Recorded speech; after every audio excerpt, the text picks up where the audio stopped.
friends. You already know what time it is. You already know what time it is. Or maybe you don't. Maybe you don't know what time it is. And you need me to tell you. I'll tell you what time it is. It's time for Scratched Up Live number 22.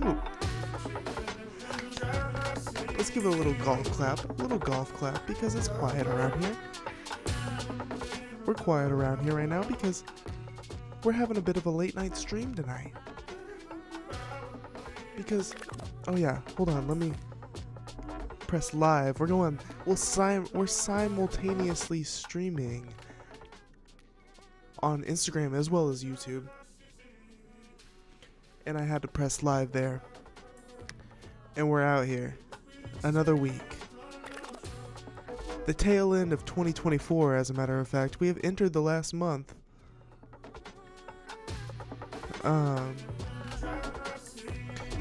This is it, y'all. 25 days left. 26 days left. Are we nervous about that? We excited about that? We sad about that? I for one am excited for this year to be over with. I had a feeling this year was going to be intense, and boy was I right. For all sorts of reasons. You know, there's all sorts of reasons. The most recent one that comes to my mind is the election. Still trying to recover from that one, y'all. Not gonna lie. But we are surviving. We're kicking and screaming out here. If you follow me on any of my social media accounts, you know that by now. You know that. We're kicking and screaming out here. We're fighting the good fight out here on Quarter Day Recordings. If you aren't following us on social media, make sure you do that. Give Quarter Day Recordings a follow. Instagram at Quarter Day Recordings. No spaces, no periods. TikTok at Quarter Day Recordings. Threads at Quarter Day Recordings. And then you could also follow me, Derek Obscure, on Instagram at Derek Obscure. No spaces, no periods. X. Find Derek Obscure on X. But I hope you guys are doing good tonight. On this cold December evening. Oopsies. We got a nice docket of stories to get to. I can do a little bit of a review or a little summary of what I've got on the docket for tonight. If you guys are interested in knowing what's coming up, it's kind of juicy. We got some funny stories, some stuff to dive on into to get all into the mess with, if you know what I mean. Yak Gotti got stabbed in jail. Young Thug affiliate Yak Gotti, who's wrapped up in the RICO case that Thug is now free from. Yak Gotti did not get out as clean as Thugger. In fact, Yak Gotti is in there taking stabs to the chest or whatever the fuck. I don't know where he got stabbed, but yeah, he's kind of the biggest loser in the whole YSL RICO case, at least right now. We're gonna hop into that. Eminem's mom died. Rest in peace, Debbie. We're all too familiar with Eminem's mom. Probably too familiar than we should be. And now she is no longer with us here on Earth, and that's pretty sad. You know, it's always sad when people die. And even Eminem at the end there was trying to reconcile on his latest album. A$AP Rocky received the Cultural Innovator Award at the 2024 Fashion Awards. You know, we've talked about A$AP Rocky a bit on this channel. Kind of a bit in negative lights. So I thought, you know, I really do appreciate A$AP Rocky's art. And so does the the fashion awards this year, and so we're gonna recognize that. We're gonna recognize Rocky's achievements. It's only fair. DJ Yella from NWA, famed NWA member, DJ Yella exorcised a demon during a church service, and so that's like just hilarious. And I don't know if there's video. There may or may not be, but regardless, we're gonna read about it. That's who's in the thumbnail, by the way. DJ Yella exorcising Andrew Schulz. Which, speaking of Andrew Schulz, that's like the main story of today. Our main rabbit hole, if you will. Andrew Schulz goes on a weird rape fantasy rant about Kendrick Lamar because apparently the white comedian that Kendrick Lamar was talking about on GNX was Andrew Schulz. I didn't really catch that as like a, without reading into the theories or whatever. I remember that line, and I remember thinking like, who's he talking about? And you kind of just assume like Joe Rogan or something. I don't know. Apparently it was a direct shot at Andrew Schulz, which Schulz responded to by fantasizing about raping Kendrick Lamar in jail. Very strange. Not funny. You know, you typically I expect like comedy from a comedian. So we're going to definitely listen to that. We're going to dive into that. We're going to give our breakdown. We're going to give our opinions on that. That is like, you know, Andrew Schulz. I've had a quite the arc with Andrew Schulz over the course of the last 5 years. Personally, as a consumer of media. And so I think it's quite telling of where we're at now as a American society, just based on like my current opinion on Andrew Schulz. It's like, wow, we really strayed off the path than where I was hoping we would go back in 2020. But yeah, that's kind of it. From there, we'll see what else we can squeeze in. I got all sorts of stuff, other things to talk about, but that's kind of sounding like a full docket. Might cut out some of those early ones I got to, because we also got Jay-Z stories. We also got Kanye stories.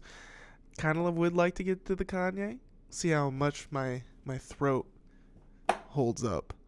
But with that being said, I think we should just hop right into it, okay? We should just hop right into it. Now. I do need to get something off my chest first off. Before we really dig into all the juicy happenings, I need to make a statement that Pitchfork is a blasphemous organization who need not be taken seriously in the music review space, I guess you could say.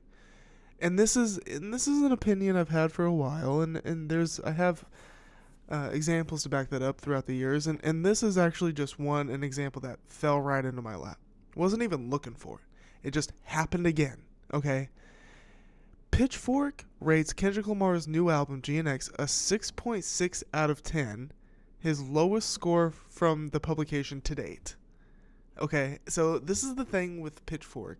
They have a knack for having not just like opinions that like push buttons, but opinions that push buttons and also don't make sense on their face. Okay, so this just results in my perception of Pitchfork just being an organization that has unserious opinions. Like legitimately. You can have an opinion that pushes buttons, that is a hot take per se, without losing credibility. You know, you can have hot takes and still maintain your air of credibility, even though you have like a stretch of an opinion. Pitchfork does not hit that mark. I think they think they're hitting that mark, but what their opinions usually just come off as is like a person who's ignorant on the subject. Okay? In what universe, how, in what world is GNX Kendrick's worst album? Like, in 2024, like, it just doesn't make sense. Okay? They're trying too hard. It's like they're trying to. Pitchfork's opinions, Pitchfork's scores typically feel like they have, like, hidden vendettas and agendas underneath the surface. And I know some people might lob that same criticism at someone like Anthony Fantano, but I would argue against that. I would argue against this idea that, like, Fantano, who is like an entity, an organization in and of himself, at least he's respected that way as like a music reviewer. The needle drop, let's just call it the needle drop, does not have the same sense of, like, he's giving scores out based on petty vendettas. Fantano is consistent. Pitchfork is not consistent with their scores. Okay, and then add that on top of the fact that, like, their scores just don't make sense. Now, do I look at every Pitchfork score? No, but they always, as far as like hip hop goes, they seem to always miss the fucking mark. And I mean, they miss the mark at like very important, crucial moments, like when it actually matters. So let's read the review a little bit. Kendrick Lamar can freeze time by surprise dropping an album because he's one of the most popular rappers of the century, which is nothing short of a miracle. There aren't too many albums out there as theatrical as the coming-of-age breakout Good Kid, Mad City, or the jazz-infused organized chaos of To Pimp a Butterfly, and shit, if there are, they definitely aren't platinum-selling pop culture behemoths. Those early projects shaped his mythos, formed his supposed genius, and in an era of increasing ephemerality and enough heft to become indispensable. Fascinatingly, 2022's Mr. Morale and the Big Steppers attempted to strip away all the institutional recognition of the first and only rapper to win a Pulitzer. That project is far from my favorite Kendrick, but the music is so raw and uncomfortable, excuse me, so provocative and sincere, so full of contradictions and hypocrisies. In a moment where our biggest rap stars and legends, Drake, Jay, Kanye, Snoop, whoever, have basically become institutions of their own, in which music is just one department of the enterprise, Mr. Morale's naked humanity was genuinely risky and exciting. Yeah, I mean, I like Mr. Morale. I do. I definitely big upped it when it was out, like when it first dropped. I was backing it up, and I've said that it's even gotten better with time. It absolutely has.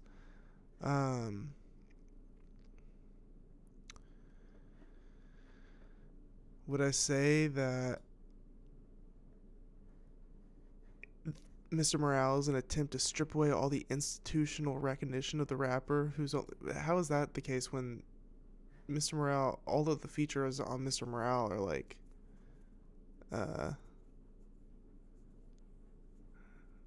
industry people? Like it's kind of what he's saying about Mr. Morale is kind of what GNX actually tried to do. So I think he's just got.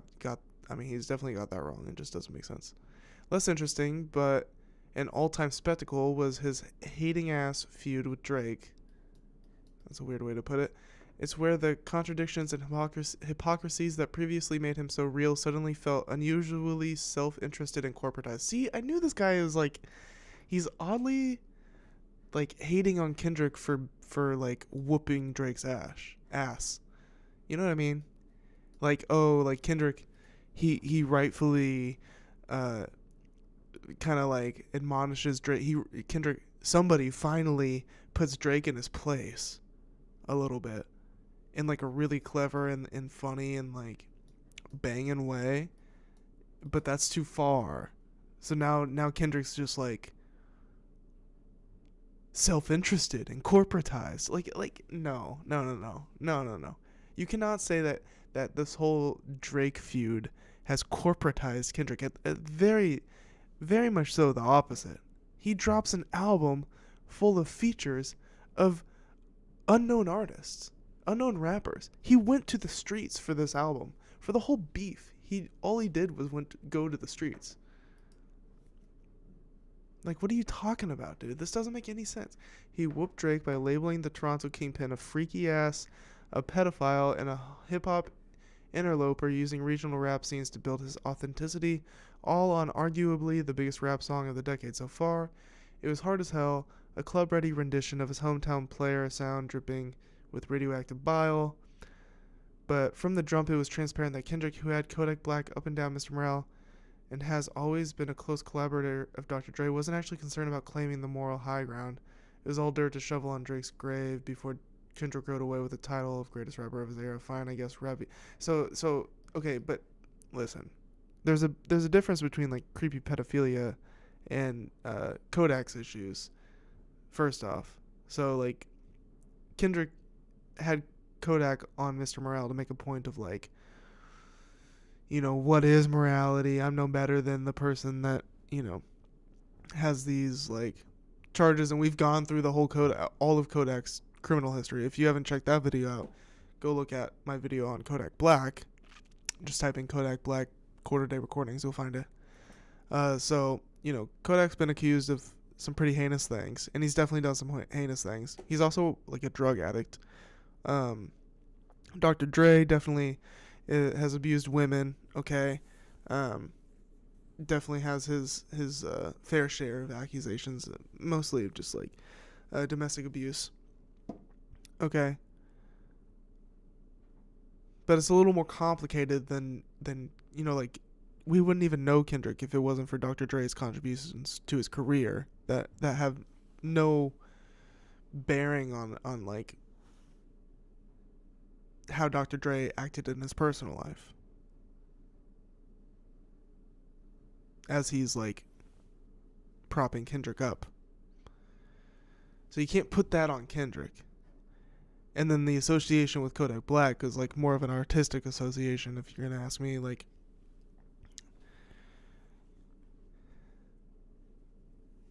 Kendrick has every right to call out Drake's fucking weirdness with underage women. Girls, not women. Underage girls are not women, is actually the point.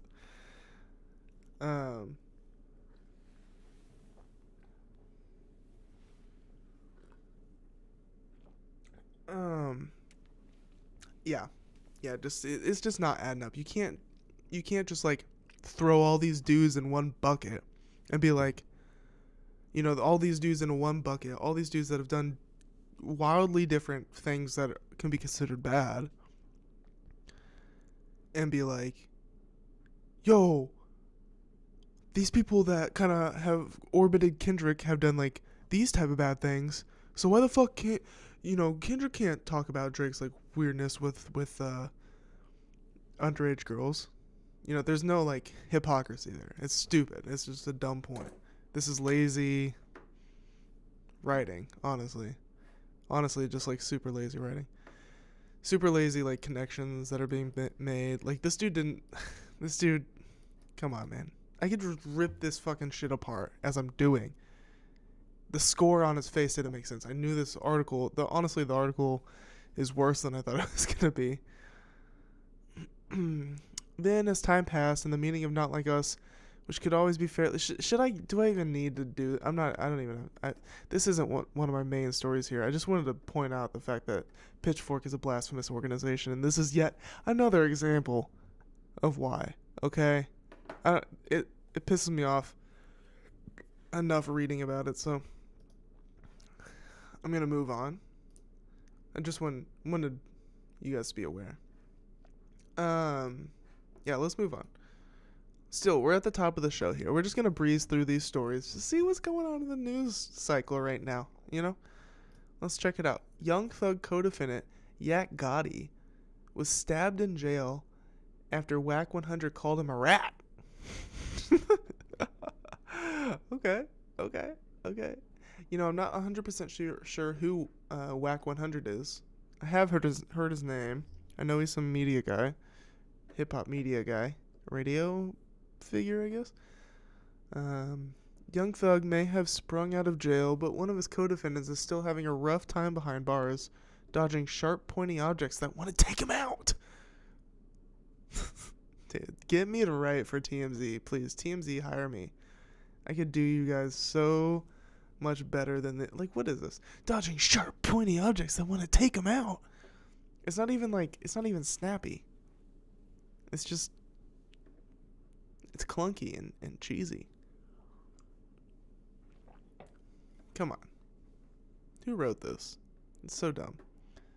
Love you guys. Thank you for, the work you do, but let's continue. According to reports straight out of Fulton County, Georgia, YSL rapper Yak Gotti, aka Diamante Kendrick, was involved in an altercation on the inside with another inmate on Sunday, resulting in him being stabbed. Kendrick received...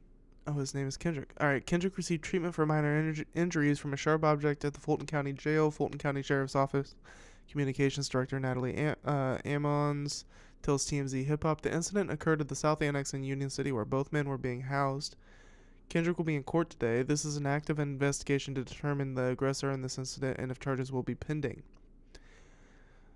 You know, if you're involved in like a stabbing or a fight in jail, it doesn't matter who started it or who attacks who. Like, you guys are both fucked. And clearly, like, he's the victim and he's got to go on trial, or he's got to be put in front of the judge for this and like defend himself. It's crazy. So, Yak Gotti stabbed, minor injuries, will be in court as jurors continue to deliberate his fate. Okay, so the court is actually not related to the stabbing. I spoke to Diamante last night, and while he sounded tired, I expect him to make a full recovery. I expect to be able to see him in court today, and I will know more then. Please keep Diamante in your prayers, along with all those housed in our Fulton County jails. Yak's lawyer, Doug Weinstein, tells TMZ Yak was either cut or stabbed and suffered a slash wound to his scalp. Yak was treated, receiving 4 to 5 staples on the wound, but he was not hospitalized, and he'll be fine. Whack 100 posted 3 hours of YSL Yak Gotti snitching. This is low-key unbelievable. How did Whack get this footage? So is that why he got attacked? Because this video was... What about him snitching was released? You older than them too. Your ass like to the point like all these old ass niggas with nothing going on. Like, you buy a motherfucker a to-go box, and they'll tell you anything. I understand. Be quiet. yeah, but most of the time they was like him and Woody like this. So it's like he used to feed off Woody. So Woody just hype him up. Yes. Yeah. So Woody got the problem, him and Shannon down for it. Play no more. What did they film this on, a fucking Xbox? No, what game Woody, Marty. They filmed this What the hell is this, dude? This cursed ass footage. Shannon. What the hell? No, there's 4 of them. This is wild, honestly. I don't know what would cause this. I haven't really seen any type of video buffering do this. This is just, it's kind of cool. Himself with the YSL. Yeah, but Woody was 30 deep, but that's the only, like, and that we seen, like, in my February, you can say YSL 30 deep, and that's, I don't even remember, 30 deep, it was like rolling on. So this is him, this is Yak Gotti snitching on YSL, I guess. I don't know exactly who he's talking about. Wooly? Right? Nah, that was before me, that shit was like... Yeah, that's what I meant, before you. Yeah, that's it, it was like... Woody. When we was kids. Yeah. Well, not me, because I'm not from Canada, but there was shit they had going on as kids. They was like blue jean band. He started off breaking their stuff. You look at... So he's snitching. That's what that is. Weinstein did not have any info on the other inmate. The timing of the attack is interesting. Whack 100 recently posted a video of Yak Gotti inside an interrogation room, heavily suggesting his hearty fast food value meal came as a reward for rolling on Thug.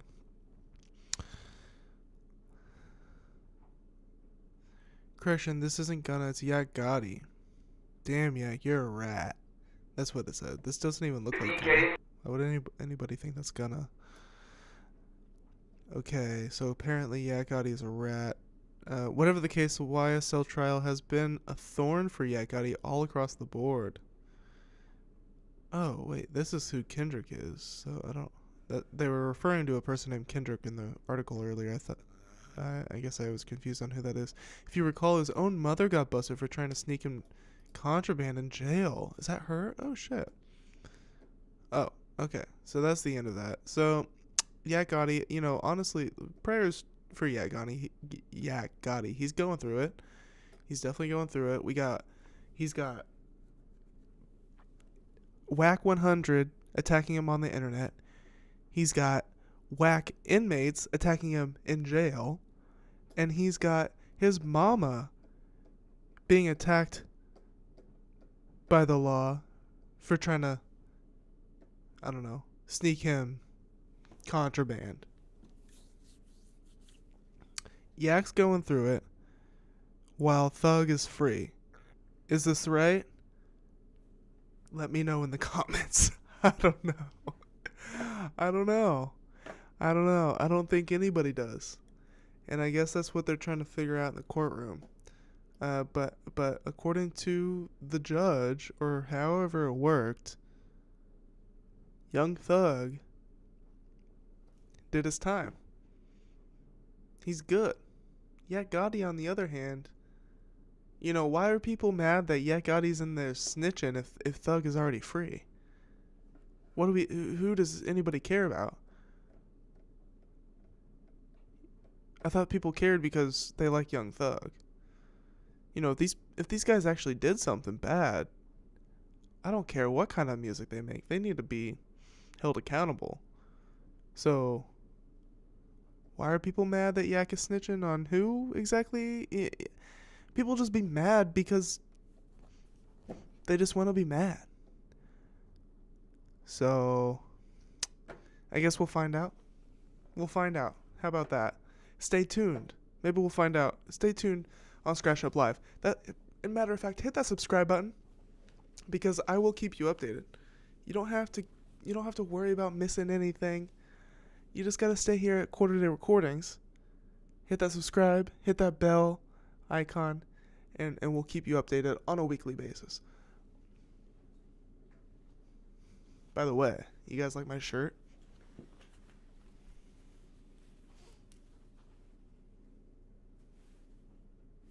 It's Teddy Fresh.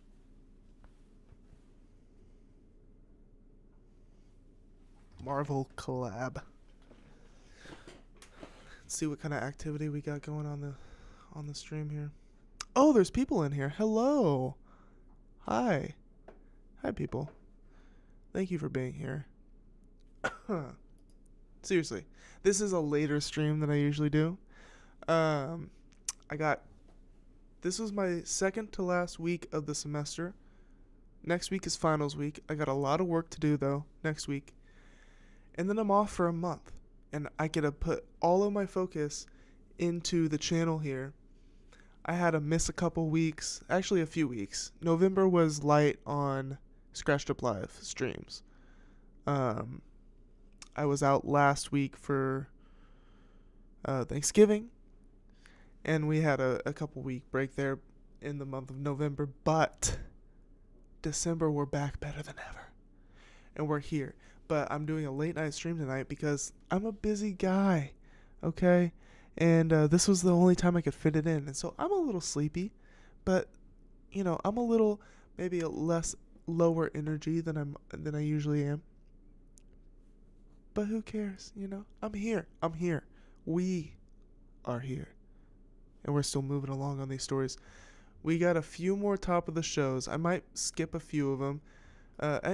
As a matter of fact, we'll get to one of the thumbnail images. Just because that's why, you know. why people clicked on the video, maybe. Maybe that's why you're here, because you saw the thumbnail image and you're like, what the fuck is this? And matter of fact, the thumbnail, I could explain it. It's a combination. It's 2 stories into one thumbnail image that I thought was funny. So, Andrew Schulz is one of the stories, and we'll get to that later. That's one of the more, that's kind of our main story tonight. But DJ Yella is also on the thumbnail. Who's DJ Yella? Well, he's a former member, I guess, of NWA. One of the founding members, with Dr. Dre and Eazy-E and Ice Cube. And apparently, he's pretty religious, I guess. And he exorcised a demon during a church service that was live streamed. So we should have video of this, I believe, right? If it was live streamed. And yeah, so he is exorcising demons. Who would have thought? NWA out here, in touch with the Holy Spirit. Matter of fact, more than just in touch with the Holy Spirit, like I don't know, assisting the Holy Spirit, acting as a conduit for the Holy Spirit. It's pretty intense. By the way, I mentioned it earlier, but I am simultaneously streaming on Instagram from my phone. So if I look over here, I'm looking at Instagram. And Instagram, if I look over here, like I have been the entire time, I'm looking at YouTube. And so, that's just a funnel to get people to the YouTube. Come, if you guys are watching here on Instagram, come check us out on YouTube. Click the link in my bio. It'll take you to the YouTube page. Hit that subscribe button. Hit that bell notification. Alright, anyways, so let's read. NWA legend DJ Yella has been filmed exorcising a demon from his body during a church service that was streamed online. The veteran DJ and producer posted a clip of the apparent spiritual moment on Instagram on Monday, writing, "You're now about to witness something real in the power of God." A play, of course, on the opening lines from NWA's classic hit, Straight Outta Compton. In the video, Yella can be seen standing on stage next to a pastor who thanks the gangster rapper pioneer for finding God when things suddenly take a turn for the wild. Yella appears to enter some kind of trance as the pastor begins praying, but the NWA co-founder stiffens up and begins loudly grunting and straining for several seconds. The pastor orders him to release him all the way out, after which Yella returns to his normal state. A demon comes out of DJ Yella when the pastor says the word manifest. By the way, and this has nothing to do with this story or anything, I can't stand the word manifest. I can't stand the idea of manifest. I think it's, I just think it's silly. But I digress. I can explain that later. Let's watch this. Then I was joking about it. Like, man, he just, so this is I Yella. said something, he just manifested. I'm telling, and the way he went, and we look over, and he is,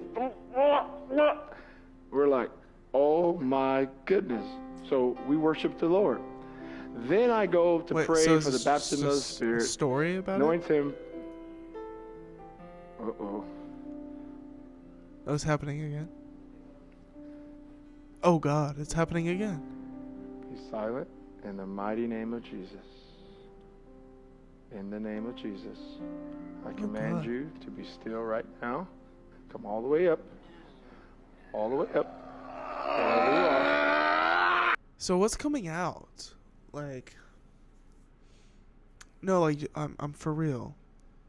Is it like negative energy that's coming? That's like supposed to be like rooted into his soul. That's like can't stand the presence of something so holy. Or is it like just like anger or sadness? Something is being expressed here by DJ Yella. I think it's like an emotion, like maybe like it could be, honestly, if we're looking at it like clinically. he's doing this out of like a repression of emotion, and he has no other way to express these emotions that he hasn't developed a way to express them, and so they kind of come out in a way like this, I guess. I don't know. In the name of Jesus, come out right now. Let him go. Release him all the way out. Right now. Because I feel like a lot of passion. You know, it sometimes feels like this. Whatever it may be, like this, for example. I'm pretty passionate about YouTube and the stuff I talk about here. And if I didn't have a way to express that, and we know he's an artist, right? He's a musician. Musicians are kind of like predisposed or generally feel a lot. And so if you're not expressing those feelings, I mean, this is his way of expressing them. This is his way of expressing them. I mean, now at least, I guess, right? All the way out. I'm trying to be fair here.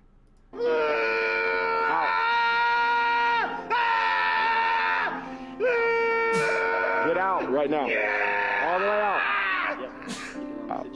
I mean, it really just sounds like he's taking a shit, and it looks like they're coaching him on out of him. But so it's kind of like that. Kind of like that.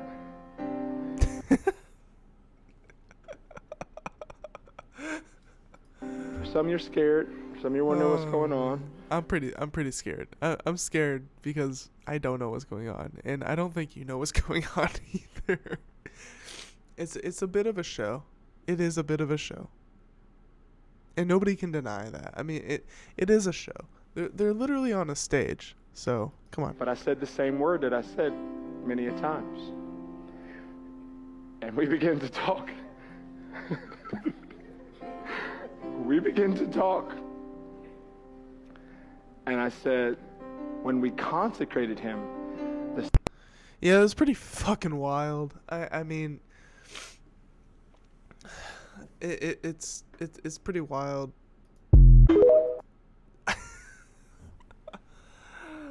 Oh my god. Like, does somebody see that happen? Like, do you have to see somebody else do that before you're ready to do that? Like, how many people did he see? Like, they're like, this is how it goes. You know, they show you, they like prepare you. You join the church. They're like, this is what people go through when they join our church. And they show you videos. Like, you're obviously predisposed to like do that. And so like the moment he feels like some emotion, like he genuinely is like feeling emotion, like he's joined this church, he's found like acceptance. Maybe he went through some depression, or who knows, like he just went through a period of like not feeling accepted by anybody, and so he turns to go deeper into his religion. And as you feel a sense of community, you're more open to picking up little habits or little things. And so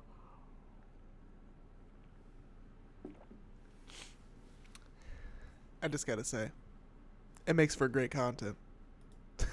Should we watch it again? How do I rewind this? Here we go. It's not gonna let me do that? Okay. Just watch about it. Like, man, I said something, he just manifested. I'm telling, and the way he went, and we look over. Are we serious right now? We're like, oh my goodness. So we worship the Lord. Then I go to pray for the baptism of the Spirit, anoint him. See, there's a lot of support in here.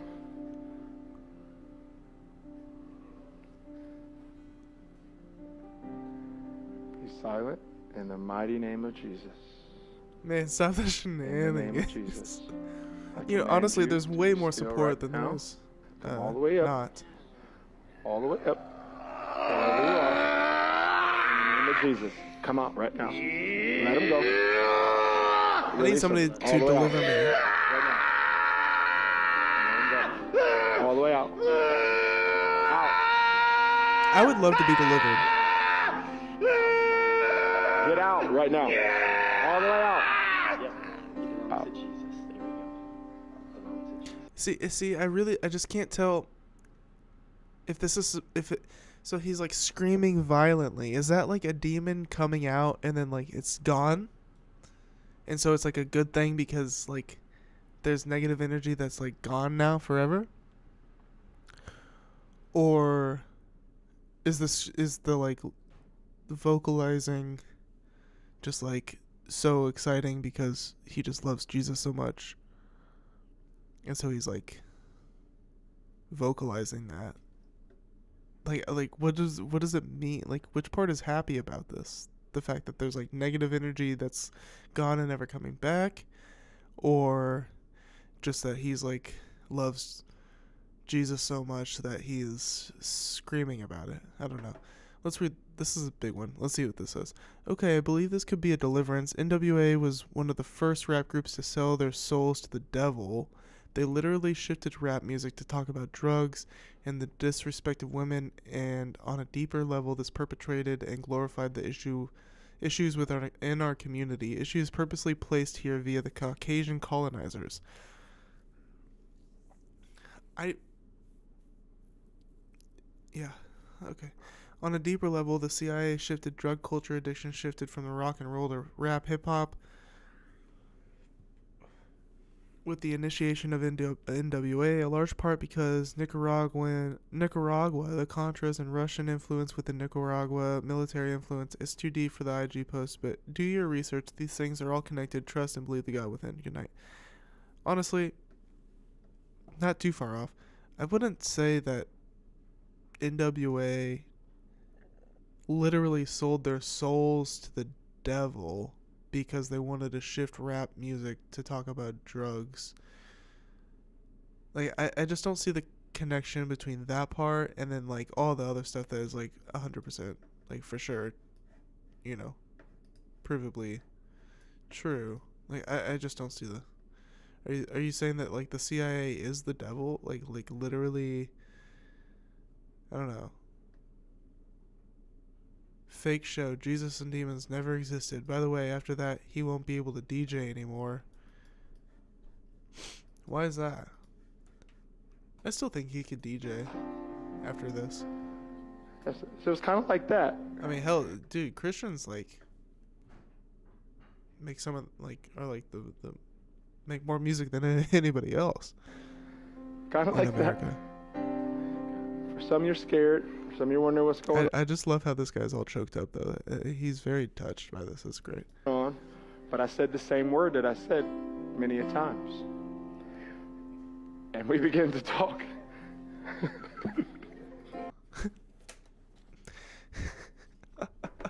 Man. When was the last time Dr. Dre checked in on his boy Yella? I think they need to reconnect. We began to talk. I think Yella could help Dre find Jesus. Yella should pray for Dre. Put hands on him. And I said, when we consecrated him, Yeah. That's good stuff. That's really good stuff. Makes me want to follow DJ Yella. Wow. That video was way funnier than I thought it was gonna be. I don't know if there's much more information than that. Oh yeah, there is. There's some. Do we want to keep... What's up, guys? Do we want to keep reading about the story? There is some more info on it. Yella's apparent experience with the demon got a mixed response from fans on social media. LOL, are we serious right now? I saw that comment. One bemused viewer commented, while another wrote, man, stop the shenanigans. I saw that one too. Others were more supportive, with one saying, that's beautiful, Yella. I know you must have felt a change after that. DJ Yella revealed back in 21 that he had found God after working in the adult film industry. Oh, God. So he was a poor son. Man, see, guys, I mean, his contributions to hip-hop are undeniable. And then he goes into the adult film industry.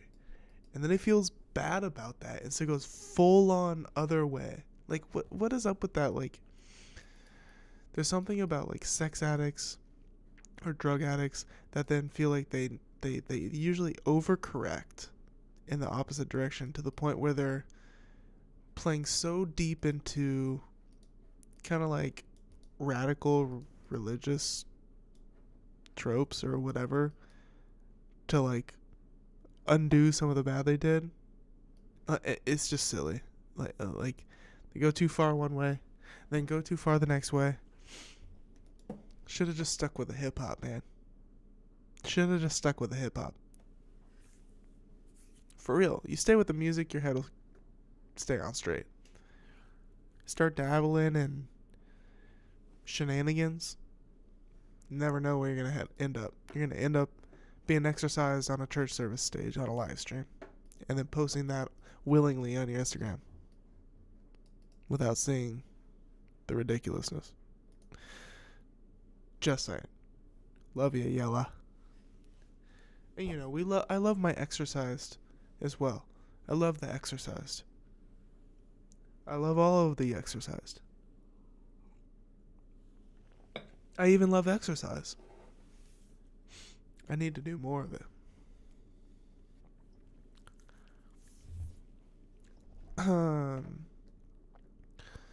In an interview with Hip Hop DX, he said, "I never looked to God. I never thought about God. I didn't know anything about it, and he still came and got me when I was homeless in my darkest times at the bottom of my life ever and pulled me out." Wow, he was homeless. God came and got me. He still wanted me, even though I was at the bottom. The world and the devil didn't even want me no more. When the devil's done with you, you're done. See, is he really the... See, I don't believe that. Like, if the devil is going to be the most persistent thing, it's going to be unwittingly persistent. It's never going to not be persistent. The devil, that's the point of the devil. It never gets tired. So whatever he thinks the devil is he's got the wrong idea of the devil. Just straight up. The devil does not get tired, my friend. So if you think the devil is done with you, whatever you thought was the devil probably wasn't, man. Just saying. Ever since I got saved, I never looked back. I'm in church twice a week, everything. I'm a deacon now in the church, everything. I didn't make the book for money. I made it to show how good God was, he added, referring to his memoir Straight Outta Compton, my untold story. He even got me, this horrible, terrible sinner. He even got me. If he can get me, he can get anybody. I mean, I didn't make it for the money. I never was a money person. Never was. Oh, good, dude. Good. I'm glad he's not a money person. Clearly he's not a money person because he ended up homeless. No, I feel for you. I feel for DJ Yella. I mean, he seems to be in a better place now. But, I mean, at least better than being homeless, right? Right. Okay. Thank you guys for being here. Sincerely. A couple people in here right now. Thank you. Thank you. Thank you. Glad to see ya. Glad to see ya here. We're going to move on. We're just rocking and rolling. I'm going to bust through the rest of these top of the show stories. We got 3 of them. We got 3. And then I'm gonna run through my music of the week, and then we're going to talk about Andrew Schulz and his weird rant about Kendrick Lamar, and then we'll probably end it there. So yeah, let's move on. Let's continue on. Eminem's mom is dead, you guys. Debbie Nelson, dead at 69. We know her famously from all the crazy ass songs. Kill You by Eminem, right? That I guess that's the main one that comes to mind. My Mom by Eminem, another one that comes to mind. Many Eminem bars, countless Eminem bars about his mom. A lot of them negative. But in the end, as recently as this year, Eminem trying to reconcile with his mom through his music. So she has been diagnosed with cancer. I know that. That's what she died of. And so she was battling cancer. Lung cancer it is. It was. Jeez. Sorry for that misspeak. Sources tell us Debbie passed away due to lung cancer. She died last night in St. Joe, Missouri. That is 45 minutes from where I live. Actually, less than that. It's like 30 from where I'm at right now. TMZ has confirmed her death with Eminem's rep, Dennehy. Debbie's diagnosis was first revealed in September, and reports at the time said she didn't have long to live. Eminem's relationship with his mom has famously been a roller coaster of drama and dysfunction. This is the book she wrote, My Son Marshall, My Son Eminem, Setting the Record Straight on My Life as Eminem's Mother. In his early career, he publicly accused her of being neglectful and abusive, often airing their dirty laundry and scathing tracks like Cleaning Out My Closet. Debbie sued him for defamation in '99, further straining their bond, and also wrote a tell-all 2007 memoir, My Son Marshall, My Son Eminem. This is another song he made, Headlights, featuring Nate Roos, on his worst album to date, so I wouldn't blame you if you don't know that song, but that's another one of him trying to reconcile with her, I think. Over time, though, the two have made attempts to reconcile. Eminem's 2013 track Headlights marked a turning point. Oh yeah, 2013. So Headlights is on Marshall Mathers LP2. And he expressed regret over his harsh words and apologized for their strained relationship. Their on and off bond improved in recent years, and Debbie congratulated Eminem on his Rock and Roll Hall of Fame induction in 2022. She was 69, rest in peace. So, that's it. That was a quick one. Just, public service announcement. PSA. Famously, as Eminem does PSAs on his album.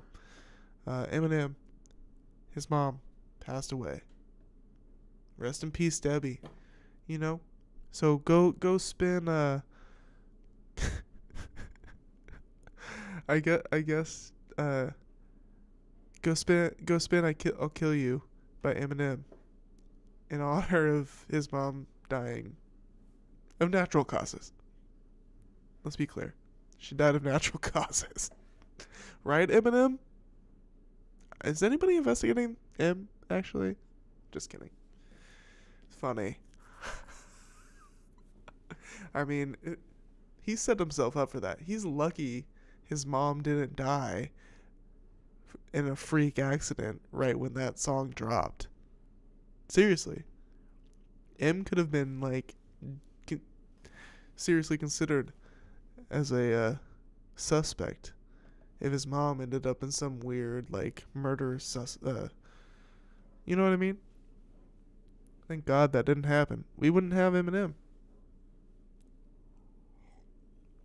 Not as we know him today. That man is Eminem is the luckiest guy ever.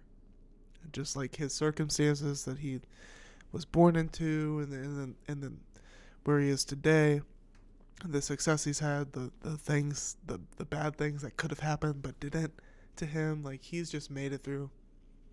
Same with people like Snoop Dogg. I think about, these guys, luckiest people in the world. Luckiest people on the planet. Some of them. A lot of rappers that, made it out of the poverty or whatever. Extremely lucky people. And talent. Not just luck. Talented. Obviously. Skilled business people. I just always think about that kind of stuff.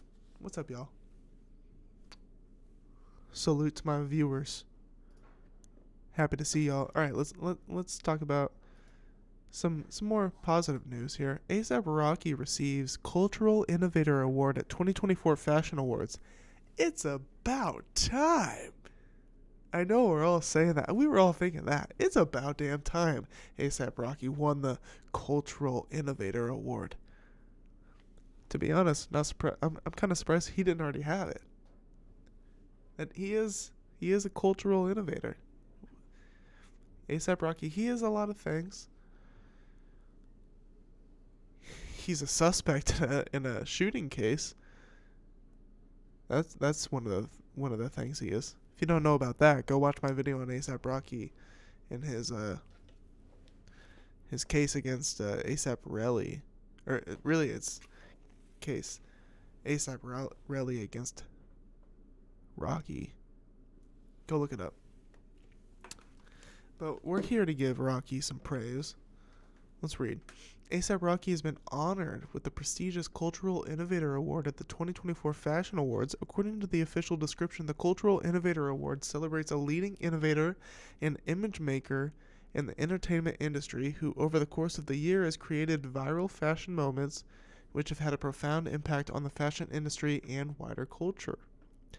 During the ceremony in the UK on Monday, the Harlem rapper donned a Bottega Veneta navy suit as he accepted the award, while a beaming Rihanna proudly filmed him from the audience.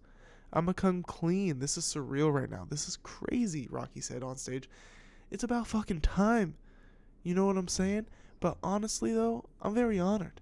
Being a cultural innovator, it means so much to me, especially being a rapper, having endeavors in the fashion industry, and I think that the lines are definitely merged right now. Well said, Rocky. Really, truly.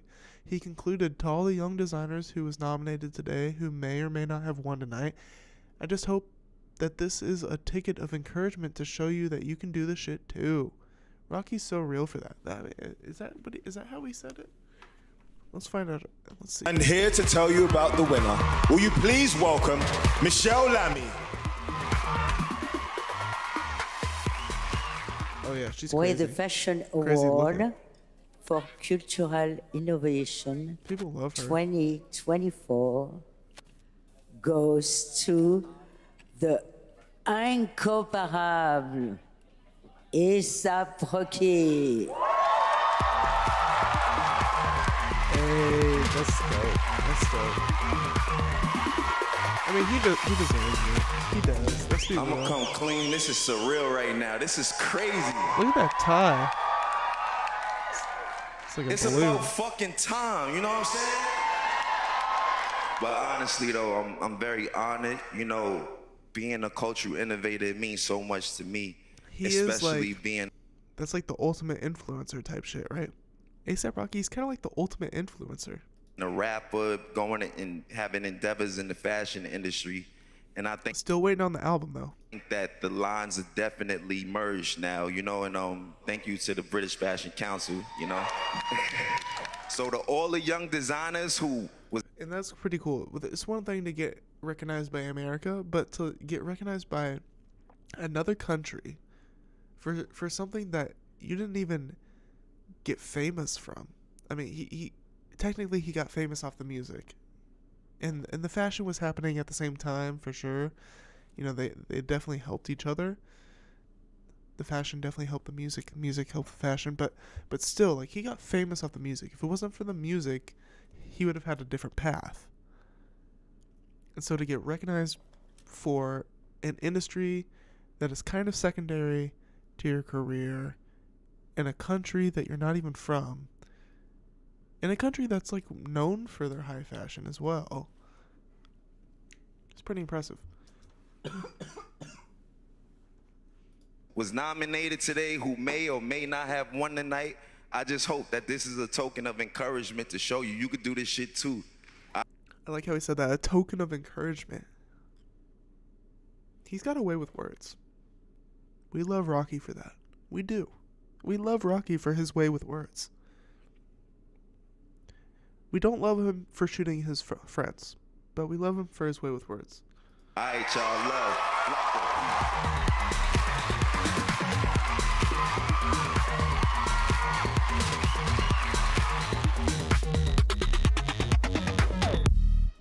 Cool. On the music side of things, A$AP Rocky's newest album, Don't Be Dumb, was supposed to arrive in August, but after being pushed back to an unspecified fall date, it appears to now have an even longer delay. He's probably smart to delay it, considering Tyler dropped and Kendrick dropped. So, good foresight. Whether he knew, I mean, I'm sure he knew that Tyler was going to drop.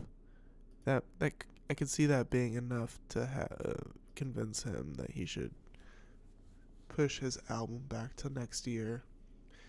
In November, fans noticed retailers have canceled pre-orders of the vinyl edition of the album with no further info being released. I'm sure it'll come out next year.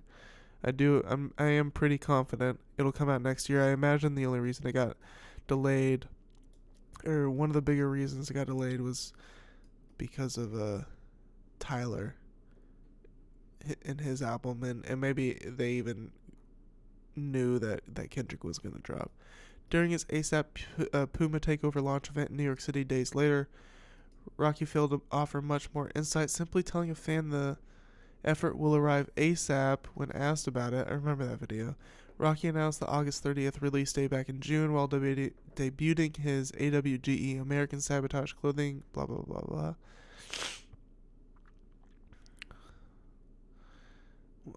What's this? As for the long time in between, Rocky partly blames leaks. They gotta stop leaking it. These dummies gotta stop leaking shit, he told Complex last year. Every time we have to go back to the drawing board, but right now I think it's in a place where we...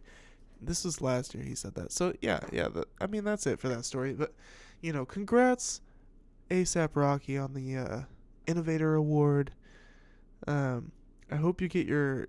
I hope you settle things with your boy, ASAP Relly. Your boy that you literally shot. So, you know, people don't really realize that, but he is currently in a case because he shot at his friend ASAP Relly a couple years ago. So, you know, he needs to get that cleared up. It's pretty fucking bad. It's a bad look. And the evidence does not help ASAP Rocky. Let me just tell you that. Go watch the video I did on it. Type in ASAP Rocky Quarter Day Recordings or something. You'll go watch the details. We go over it. Okay. I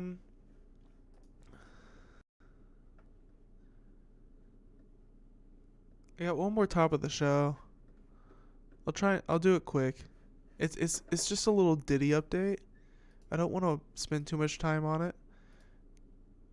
But let's just get a little update on our boy,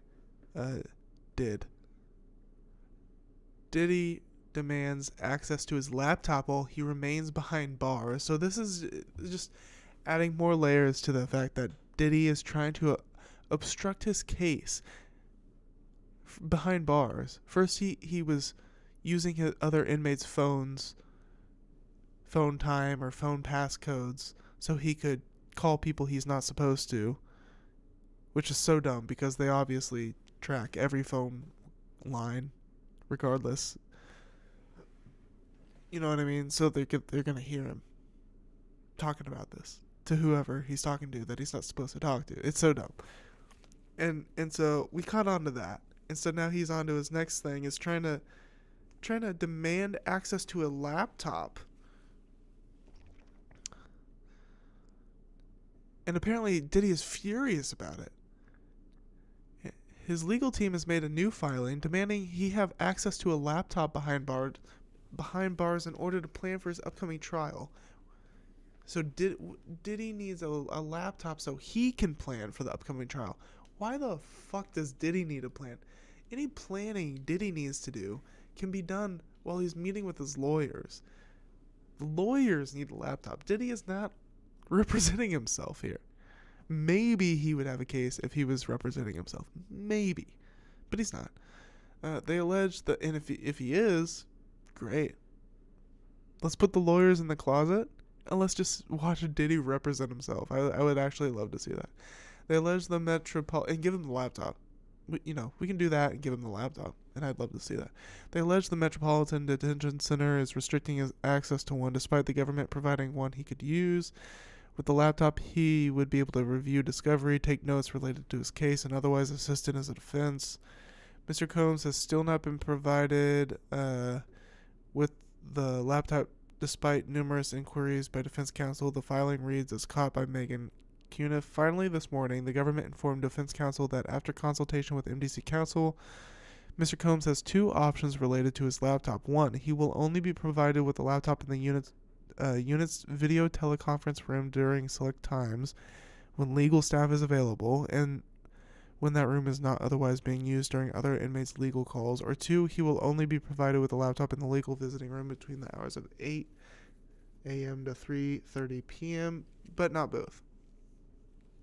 So yeah, that's what I mean. Like, he can have the laptop when he's with his lawyers, when they're like, the idea that Diddy is studying up for his case properly in his cell alone with a single laptop, and Diddy doesn't know how to study. Like, come on. Who are we kidding? You can't convince anybody of that. Let alone a fucking judge. God. Is Diddy, like, I feel like Diddy's lawyers are just doing what he asks them to do. And they know that it's not going to work, but he's so rich, and he's paying them so much. You have to pay to get crooked lawyers to do whatever you ask them to do whatever their client asks them to do. You have to pay them more than you would. I'm seeing this ad right now, Wizards Beyond Waverly Place. What is that, a new Wizards of Waverly Place spinoff movie? Interesting. Kind of intrigued. Did we know about that? I didn't know about that. Hi, y'all. Thanks for sticking around, you guys. Thank you. There's people here still. I love to see it. All right, let's continue with the Diddy. Yeah, so dumb. He's asking, they said, fine, you can have a laptop, but only under one of these 2 conditions, with your legal team in a room that we're monitoring between certain hours of the day. Diddy's asking for a laptop to take back to a cell with him. By the way, one of the conditions is in a room not otherwise being used during other inmates' legal calls, because Diddy has already gotten in trouble for trying to use other inmates' phones and shit to obstruct his case by tampering with witnesses on lines that he thought weren't as suspect to him, to being tapped by Diddy, you know what I mean? Being used by Diddy. It's just so dumb. Like, clearly Diddy is not smart, but he's so powerful and rich that he makes the people around him do his not smart bidding. It's so clear what's happening. Alright, Diddy's lawyers then describe the options as untenable while arguing that no other inmates have to deal with such measures. Yeah, because no other inmate is as much of a security risk as Diddy. They continued, they significantly limit the time available for Mr. Combs to use the laptop and force Mr. Combs to choose between using the laptop and meeting with his attorneys, who often meet with Mr. Combs over video teleconference. There's also no justification for these restrictions. Yes, there is, you guys.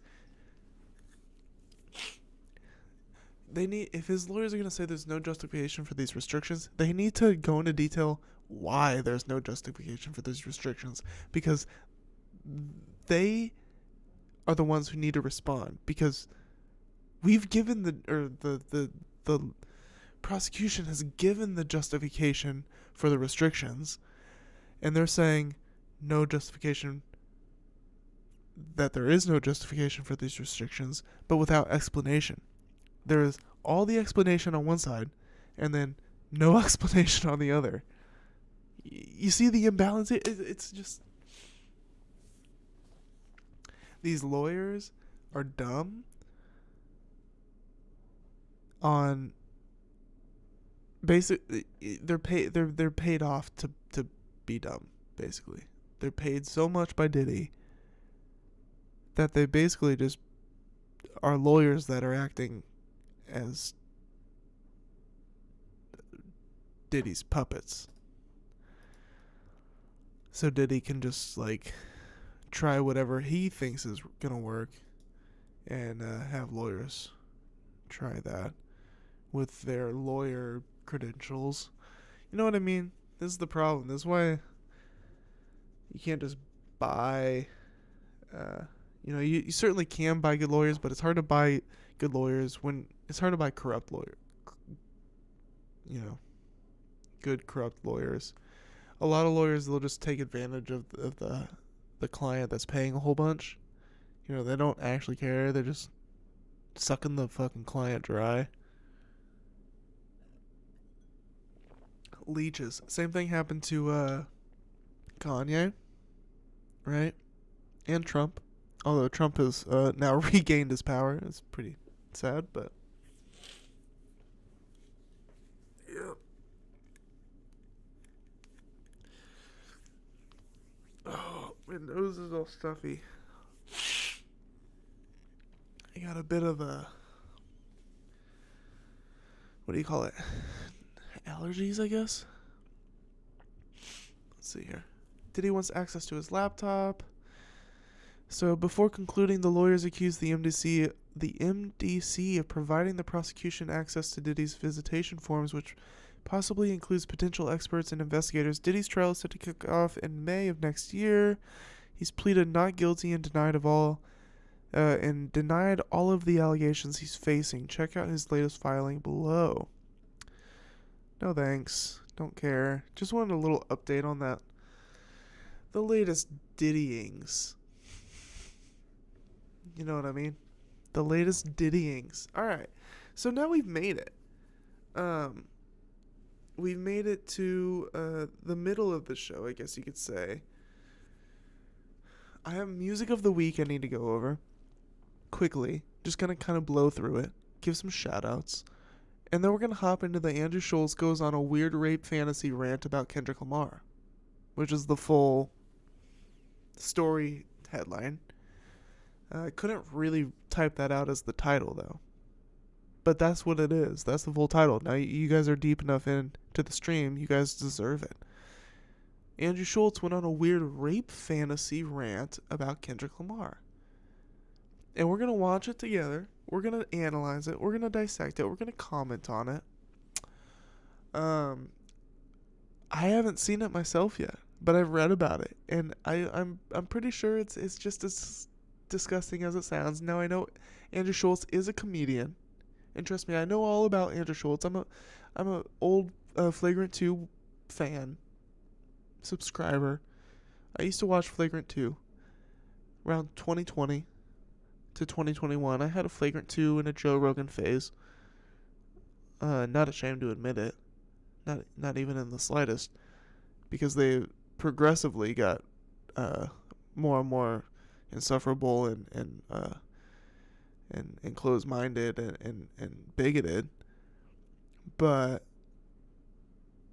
trust me, all I'm trying to say is I know who Andrew Schulz is, and I know all about him, and I've thought he's funny, and I think he's a good comedian, can be, but I truly think he's gotten worse. He's gotten worse, and it's kind of all culminating to this moment of like. Well, first off, he had a Hitler get up all year. So that was just weird.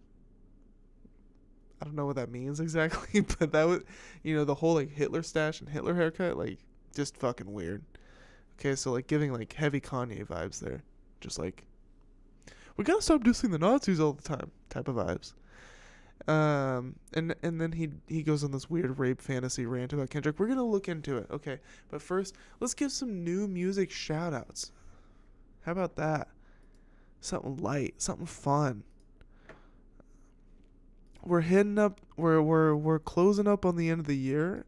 We are gonna close up on this channel. We're gonna close the year out with a 2024 report card stream, I guess you could call it, where I'm going to go over I guess I'll rank it. I guess that'd be cool. I don't know if I'll rank it or not, but I'm going to go over my top albums of the year list, not tonight, but that's going to be one of the last streams of the year. I do this every year, so this is my first year doing quarter-day recordings on YouTube, doing this whole YouTube thing, but every year I create my albums of the year list, and I post it on social media. And what it is 9 hip-hop albums and 9 non-hip-hop albums, which create my 18 favorite albums of the year. And then I'll also have an honorable mentions list, which kind of fill in the last 2 spots, any of the. So I'll have an honorable mentions, which is anywhere from like 5 to 15 extra albums that are honorable mentions, and any of those could be plugged into my like number 19 and 20 spots. So it kind of rounds out in a weird way to my 20 favorite albums of the year. But really, it's my 18 favorite albums of the year and then a small honorable mentions list. And we're going to go over that in a couple of weeks.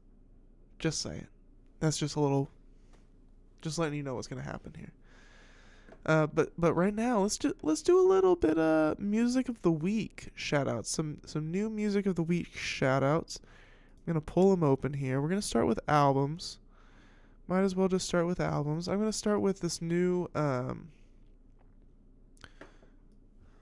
pull it up here, actually. Let me I want to pull it up here. I want to make it bigger. Sorry for the anticipation, but... Alright, the new TV Girl and George Clanton album. Now, George Clanton, he made my albums of the year list last year in 2023 with his album Ooh Rap-A-Ya. I've spoken on that album. I'm not going to talk about it too much here, but that was my introduction to him. This is his latest offering since that album came out, and it's this collaboration with this group called TV Girl, who I happen to have found out about this year. Now, I found out about them through a fellow classmate of mine who he did one of his assignments over these guys. We're in a music program. He did an assignment on this group, and I was like, oh, and so like that assignment of his, presentation of his, introduced me to this group called TV Girl, which is like indie pop. And I'm like, oh shit, like I'm vibing with it. And next thing I know, George Clanton announces a collab album with TV Girl, and it's fucking impeccable, dude. It's so fucking good. It really, their styles blend so well together. And Apple says it best here: indie electronic that nods to UK dance's 90s glory days. So if that sounds up your alley, check it out. If it doesn't sound up your alley, check it out anyways, because it might actually be. It's just damn good music. So, boom. Alright, next. Let's see here. We only have 2 album shoutouts, 2 project shoutouts. That was the first one. Second one, new Rory album. Collab album with this producer named Dave Hirsch. Rory and Dave Hirsch. Rory from Atlanta, Rory from Woodcrest Manor. If you remember his early shit, like God's Whisper, Indigo Child EP, Seven Sons, Superfly, Cigarette Song. You know, he was big back then. He was signed to a major record label, and then he disappeared. Everyone's like, where's Rory? What happened to Rory? Remember Rory? Man, Rory fell off, bro. No, he didn't. No. He just had the fucking right idea all along. He said, fuck these labels trying to tell me what kind of music to make. I'm gonna retreat back into my happy place, the woods, and I'm gonna incubate my motherfucking creativity with spiritually fulfilling, with a spiritually fulfilling lifestyle, you know? And that's what he damn did. And here we are. You know, he's been making music. He didn't really ever go away, if you've been paying attention. But here he is with a rap album where it's come like full circle, and he's rapping like Lil Rory again. He's rapping like 18-year-old Rory again. And he kept that shit fresh, dude. Check it out. He dabbles in other kind of styles, folk and really a lot of folk in recent years. Stuff that's strays a little far away from where we found him, I guess. By the way, Devil's Whisper is probably my favorite song by him. And he inspired me to wear a fedora for like a couple of years. I wore a fedora because of Rory for a couple of years. Like, spiritually, I feel very much connected to this man. And I feel like a bit of my childhood and innocence is wrapped up into his 2015 era. It's taking me back right now. Strong connection to him. But anyways, so yeah, he's back. He never left. We never left. It's still the same old world we're in. It's still me out here, and it's still Rory out here. I don't know if any of that makes sense, but I'm rolling with it. Nothing's changed. It's a comforting feeling. This album's great. And Woodcrest Manor 3 lives on this album. So it's canon now. It's locked into canon. It's Rory canon. Essential. It's essential Rory. Check it out. Please. Do me a favor. Check out the new Rory album. And then we're going to blow through some song shout-outs. Okay? Start specifically back at the TV Girl and George Clanton album. I specifically want to shout out the song The Sweet Life. Okay? If you're going to listen to one of these, go check out The Sweet Life by TV Girl and George Clanton. And then on the Rory, I want to specifically shout out the song Woodcrest Manor 3, which I just talked about. Really, the whole trilogy is now a trilogy of songs. Woodcrest Manor, which I believe is on Indigo Child. Oh shit. Where is First Woodcrest Manor is, I don't know where it is, but Woodcrest Manor 2 is on All We Need, and now 3 is on Blue Shell 3. The Blue Shell Theory. Let's see where, I know I have Woodcrest Manor. Yeah, it's on the mixtape version of Indigo Child, which you can probably find. There's a download of it. They only have the EP version on Apple Music because I guess sample clearance and shit. It's kind of disappointing. Okay, moving on. I got more songs to shout out. I want to shout out this one by Foxing titled Spit. This is, well, let me give it a, I'll give myself a refresher. This one came out a few weeks ago. Actually, a while ago. September 13th. I did not listen to this album until like 2 weeks ago. Yeah, this is some indie rock type of shit, but it's really nice. It's really good, really powerful, really catchy. It's really catchy. That's what it is. This was a standout. Good album overall. I would check it out. But yeah, definitely Spit by Foxing. That's good shit. Definitely need to give a shout out to the song Lots of Green by Burner and Be Real, featuring Wiz Khalifa and Devin the Dude. Instant classic Smoker jam with all the classic Smoker rappers on it. Like, instantaneously essential. One of those, like, damn, that's a Smoker song. Put it in the Smoker canon. Okay, and launch that shit across the fucking universe. It's good shit. Check it out. I wouldn't shout it out if it wasn't important. Lots of Green by Burner and Be Real. Devin the Dude sounding like classic Devin the Dude. Wiz Khalifa sounding fresh and smokier than ever. And then Burner and Be Real always doing their thing. It's good shit. And then the last song I want to shout out before we get into the Andrew Schulz story is Trigger Man by Maxo Cream. Where is it? There it is. Last song on the album, featuring Denzel Curry. Hard as fuck. And it's kind of like a spiritual successor to Hitman. Which, Hitman, that's a Maxo Cream song, right? Hitman. Yeah, it's like a spiritual successor to this song right here, Hitman. They even kind of do it in the Trigger Man. For a second there, he's like, Hitman. Check it out. Hard as fuck. It's hard as fuck. Whole album is pretty good. But so that one specifically though, you need to throw that in your playlist or something. Throw that in the whip. You know what I mean? And I ain't talking cheese. Okay. We're having too much fun out here. I need to go I have water. I need to go refill my water. Okay?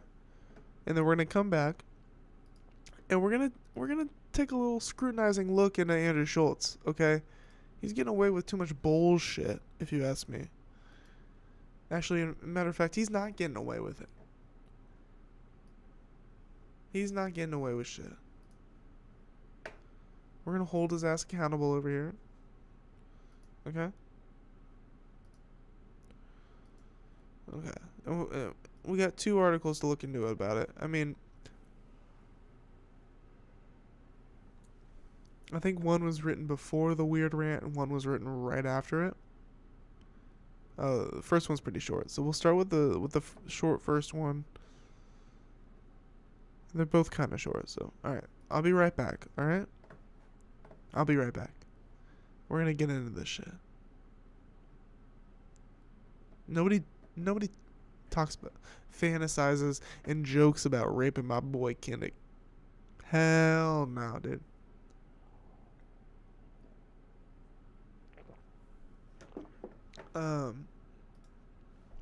Hold up. Yeah, y'all three real ones out there watching me live, give me a second.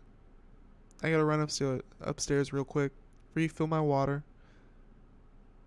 and I'll be right back. I also gotta end this Instagram. I'm gonna end the Instagram live real quick and post it, cause I don't need to go live on there anymore. So hold on, give me a moment. Feel free to leave, come back, or feel free to stick around, like the real ones you are. I'm ending my live stream on Instagram right now, but I gotta post it. That's the thing. So give me a second.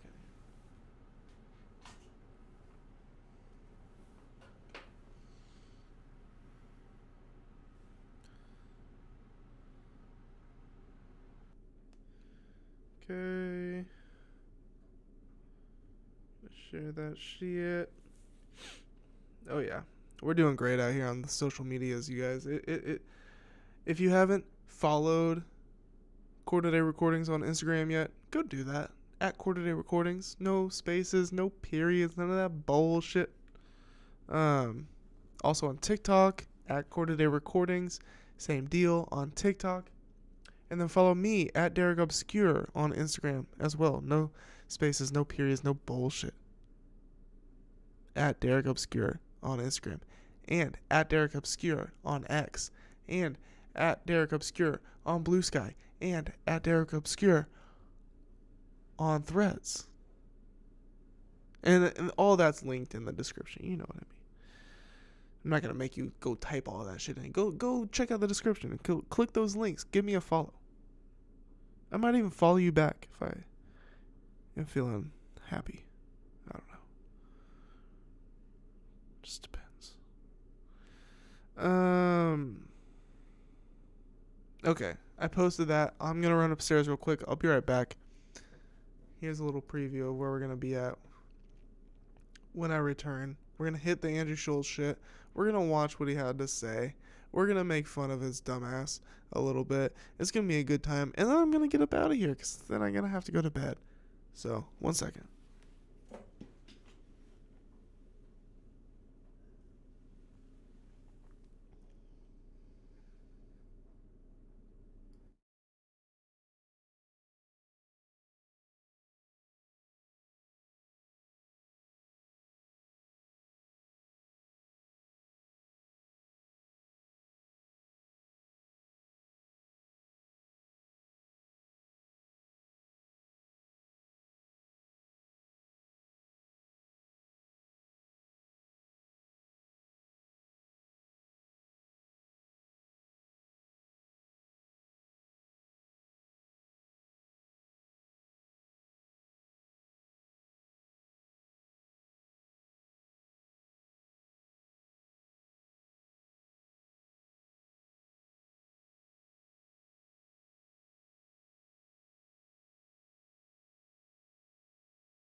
Okay, Mic check 1 2.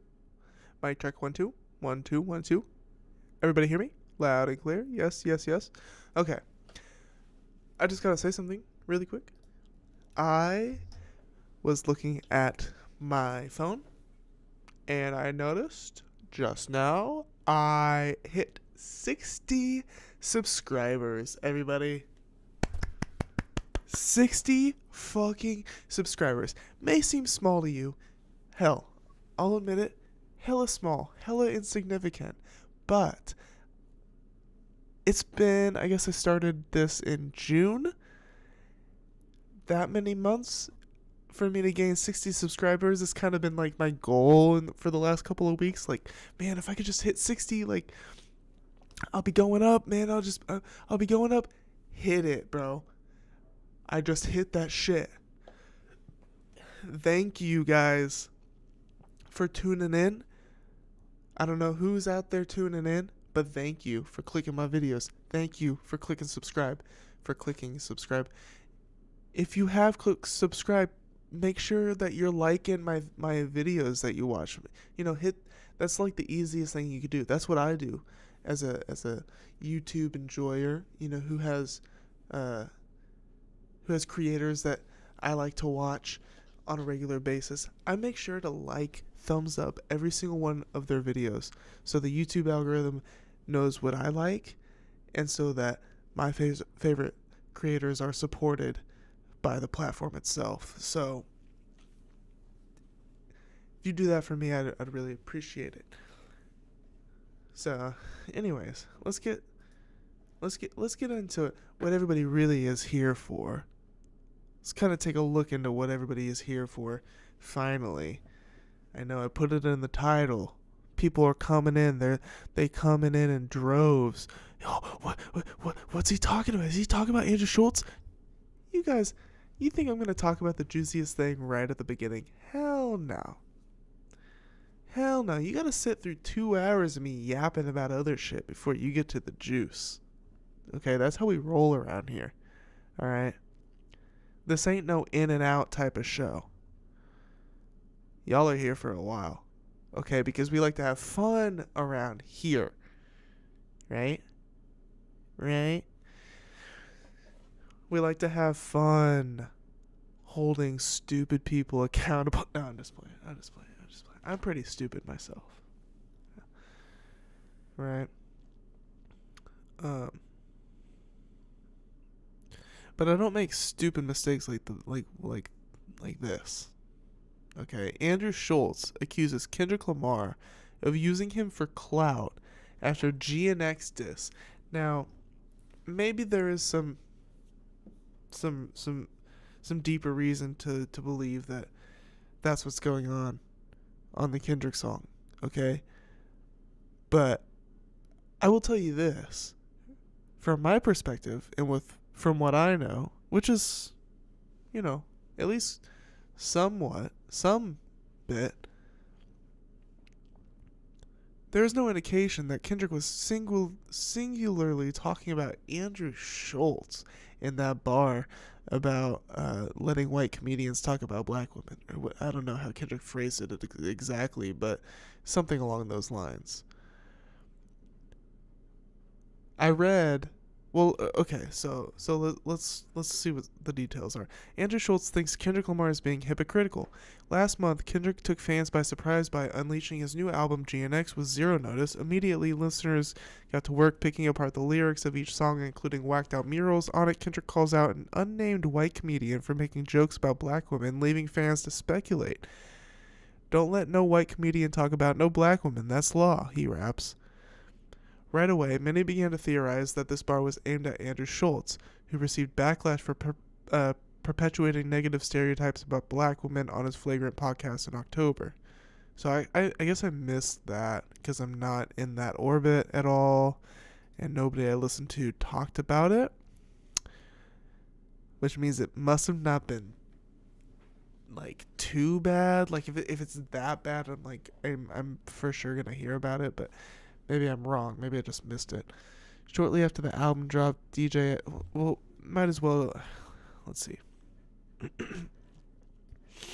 Might as well look it up, right? Let me. This is a hip hop research stream, right? This is a research stream. That's what I've labeled it as. So let's do a little bit of research. So Andrew Schulz, perpetuating negative stereotypes, black.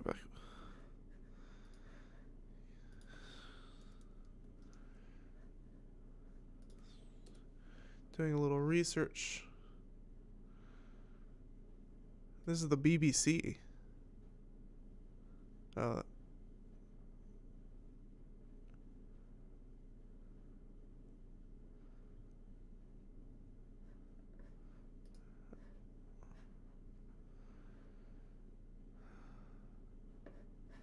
Here, I'll show you what I'm seeing. Sorry, I clicked on this.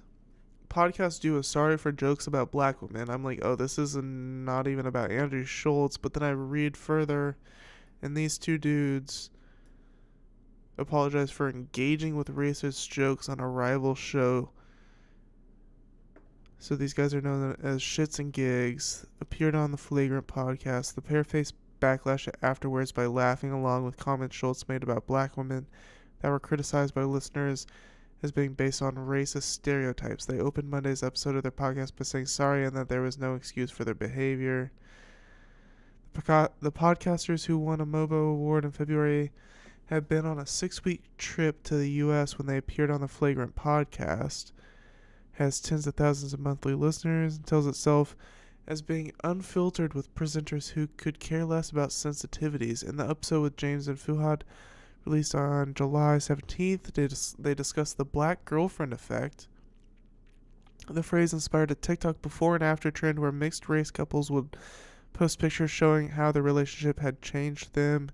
And the podcast Fuad starts by saying black women glow up the other culture, make their partners more stylish, with James adding that their boyfriends make it a beard, tattoos, and a fade haircut. They shave their hair because they start losing it. They shave their hair because they start losing it, Schulz interjects, because he's so stressed to be around this black girl complaining all the time. Jesus. James and Fuad laugh along as Schulz continues. They grow their beard because they need a cushion when they get slapped. I think the black girlfriend effect might be a protective instinct. Yeah, well, I mean, Schultz's whole thing has always been just racist comedy. He got famous, the first time I noticed him was from, like, edgy, racist crowd work, right?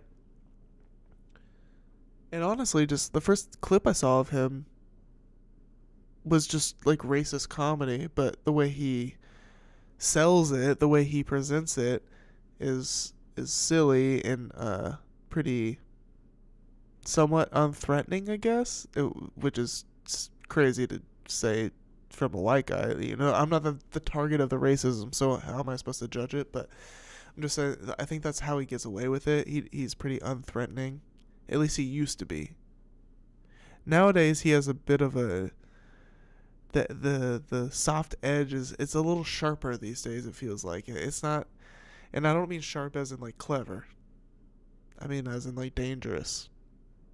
To where it's, like, less funny. The washing machine sings a little diddly.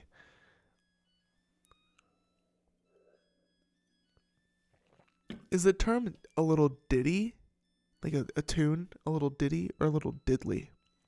If it's a little ditty, that shit's ruined. No one's ever saying that again. I think it's a little diddly, right? Okay. So yeah, Schulz, not a good guy. Not even very funny anymore either, which is why I stopped watching him. So these guys were laughing along with his stupid jokes, his stupid racist jokes. There was a backlash online with fans saying the jokes played into the angry black woman trope of an overly emotional and aggressive personality. Addressing the online reaction on Monday's podcast, James says Andrew was making a joke, frankly a racist joke, and we were laughing at it. But, you know, frankly, this is not out of the ordinary for Andrew. So why people are drawing the line at this one, I don't necessarily understand. Like, why this one compared to other. I've definitely heard him make more racist jokes. More, like, creepy racist jokes. Just saying. There's literally no excuse. James says he expected to be the person who would stand up and kick those cameras down. who would stand up, kick those cameras down, and smack homeboy in the face. But when you're in there, you're in shock. He says, likening it to fight or flight. It's not even about pity laughs or anything, Fuad adds. We just wanted to get out of that situation. James acknowledged the reaction really, really hurt people that look to us for support and look to us to feel protected. We're sorry. For me, it's one of them ones where you don't realize that when you're part of the community, you don't realize you can hurt your own community, he says. We don't condone, we don't appease that behavior. We don't rate it, and we don't want you guys to think we were sat in that room rating what was going on. Racism disguised as jokes. Ooh, yeah, that's not a good headline.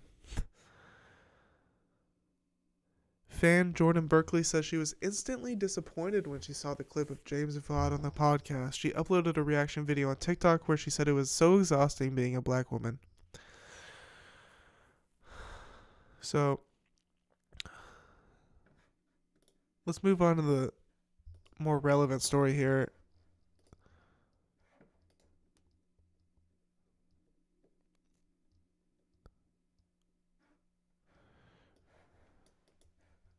So that's when Kendrick had his bar and whacked up murals about white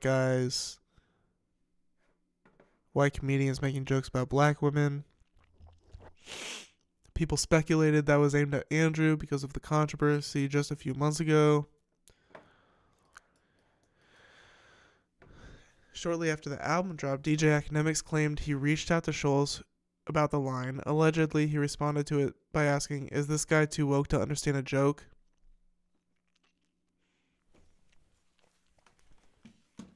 Now Schulz has addressed the line directly on an episode of his podcast, making it clear that he doesn't think he's done anything wrong. Andrew Schulz thinks Kendrick Lamar is being hypocritical.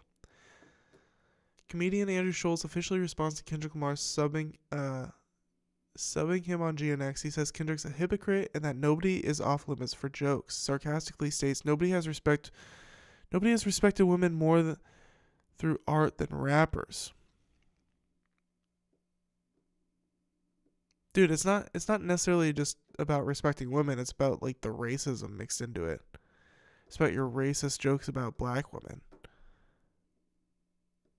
Like leave it up to Schulz to completely miss the point and just like chalk it up to like wokeness. Like, God, so it's just so obtuse.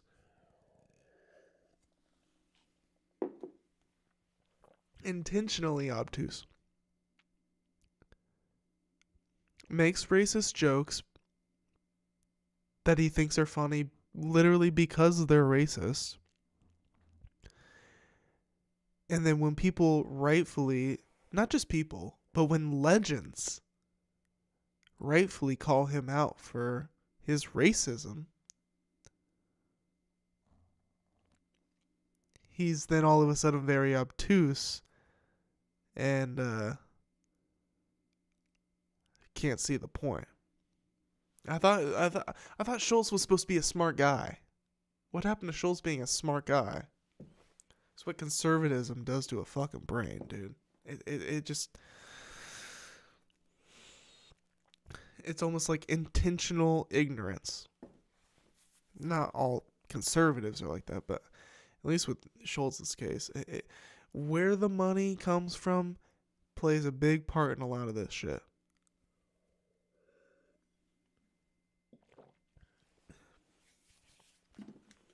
Schulz used to be a pretty progressive guy. Used to be. Rappers are telling comedians we need to be more respectful to women, so we gotta sit back and reflect. Yeah. Do you know what I mean? They're the most pious group. Listen, nobody has respected women more. Through art. Yes. Than rappers, okay? Absolutely. So I completely understand how a rapper could look at a comedian telling a joke and be like, yo, y'all need to switch that shit up. Yeah. How dare y'all keep saying your wives are annoying? Be more like us and, bitches ain't nothing but hoes and tricks. I beat my bitch with a stick, what? You can lick on the nuts or suck the dick. I beat my bitch with a stick, what? Did you just think of that? That's a real lyric. Oh, wow. Yeah, that's a real lyric from music that protects women. and for decades protect. I don't get his point. So yeah, obviously hip hop has historically been misogynistic. Doesn't mean that hip hop can't grow from that place, first off, which it is and has. So you're not going to hold hip hop to that standard forever. Doesn't make sense. Second off, it's not about the misogyny, which is a big part of it, but Kendrick's main point is the racism, which he's completely ignoring here. Thanks. What? Schulz, you're stupid. And listen. The thing is, I don't even think you're that stupid. I think you're playing stupid. Right now, because you know you're wrong. the guy on top. Kung Fu. You know you're wrong. You're so wrong that you're willing to hold Akash's hand in this moment. You're holding on for dear life. You're reaching over. You're grasping for Akash's hand right now, bro. The guy on top. Look at that, dude. This is how scared Schulz is right now. He's trying to hold Akash's hand. He doesn't want the Kendrick smoke, dude. Schulz, you do not want the Kendrick smoke. Have you not? You're not gonna learn from Drake.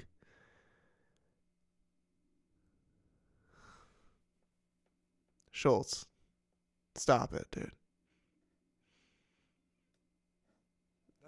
I wouldn't let go of his hand, Schultzy. I'd start interlocking those fingers with the Akash if I were you. If this is the route you're gonna dig yourself down. Kung Fu Kenny. He is the guy on top. He is making sure that comedians, he put a law in. Yeah. He put a law in place. All right, let's see the exact line, okay? Don't let no white comedian talk about no black woman. That's law. Now, technically, dude, the way that they're... Are we really going to sit here and try and attack Kendrick right now as a group and, like, not along with this right now? Have you guys lost your fucking minds? You know, like, Schulz can say whatever, but the three of you yes men are going to sit there and no pushback? Please tell me somebody pushes back. The three of you guys are going to sit there and not one person is going to push back on this fucking nonsense. speaking, if we're going off of grammatic English, Okay. And you're talking about grammatic English. Kendrick is a Pulitzer Prize winner, brother. Think you're gonna one up Kendrick on grammatic English right now? saying I can talk about black women, and that is law. Don't let no white comedian talk about no black So woman. he's basically saying all white comedians Are only allowed to talk about black women. exclusively.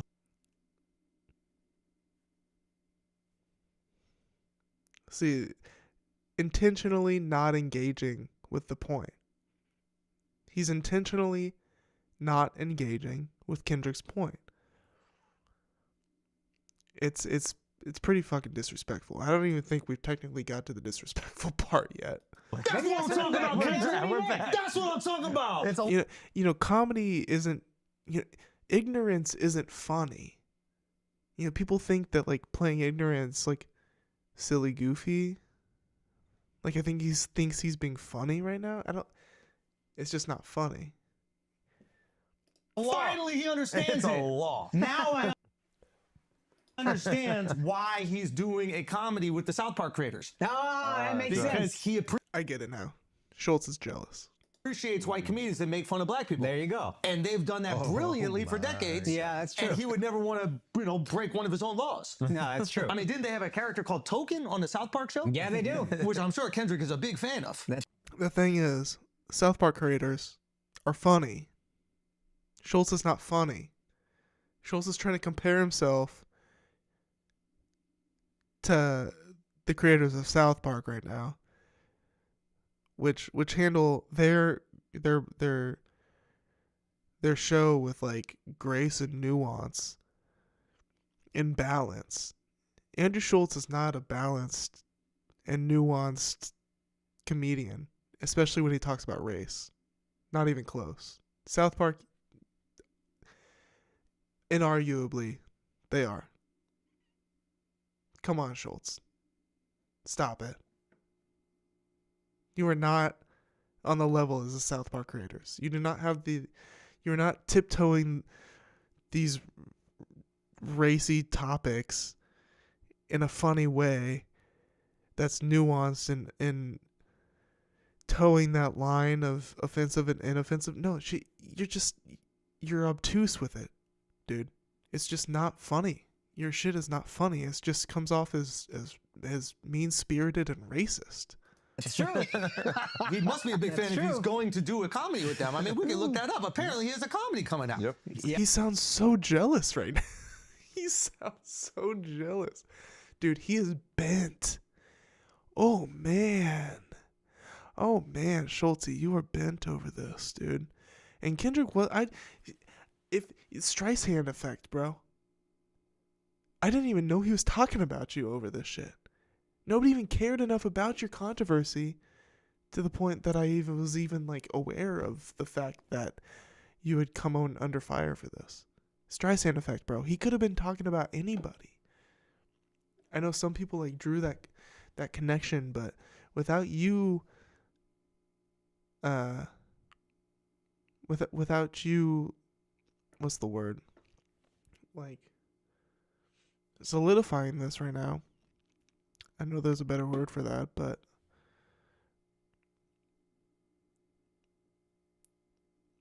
yeah, it's not coming to me. But without you solidifying this right now, I would have never known about your controversy that happened this year, and I would have never put these two together. So yeah, that's fact. But pushback. We're looking for pushback from these three. Okay. Al, you're getting groomed right now. We need to ungroom you. Yeah, you are. We need to ungroom you right now. Let's see. Okay. I mean that Blizzard, because he sent people. He said slide on. What he said? Slide on. Where's the line? Okay. The N words that Coon. What is the line? What is the line? The N words that being groomed slide on both of them. Whoa, that seems like a call to violence. It does. Why would he call to, if he's about protecting black people, why would... Dude, you think you're gonna try and make Kendrick look like a hypocrite? This is like unhinged, bro. This is legitimately like unhinged. He's looking for like, he is so conspiracy brained. What happened to you, Schultz? Looking for, dude, you sound like you sound paranoid, bro. The call to violence be towards the black dudes, not the... He's looking for inconsistencies and hypocrisies in Kendrick lyrics based off one bar that wasn't even confirmed to be about him. White guy making the... He's so defensive. He's just like automatically assuming like, wait, you're talking about racist comedians? You must be talking about me. Yo, nobody said we were talking about you, bro. That was you that assumed the racist comedian was yourself. Well, you gotta understand. Well, no. You gotta understand. Because I snitch. I cooperate. I tell. Yeah, litigation. Andrew's so bad at this. Okay? He's so bad at this. He's not even funny. You gonna squabble up in a jail cell. Here's what you gotta understand about Ken. It's very important to him to protect black women. That's why he's never done a song with an abuser confirmed. Dude, we're just gonna fucking jerk off Andrew and just play into this idea that Kendrick is whack? Wait, are they? Does this mean that like, have they been like defending Drake this whole time? Has this been a thing all year that I've been unaware of? I don't know if anybody's watching right now. That's crazy, you guys. Has this been a thing? So, okay, let's keep He's going. never done a song with anybody that's God. suspected of abuse. He's never threatened to remove his music from... What does this have to do? Kendrick's whole point was racism. I haven't heard them bring up racism once. This isn't about abuse. This is about just racism and just unfunny racist jokes. Spotify because they removed R. Kelly's music, who for sure fucked and held captive underage black women. Hold on. This is all very important. Wait, what does that have to do with Kendrick? The fact that they're both black? No, I'm genuinely like, dude, what are these guys even fucking talking about?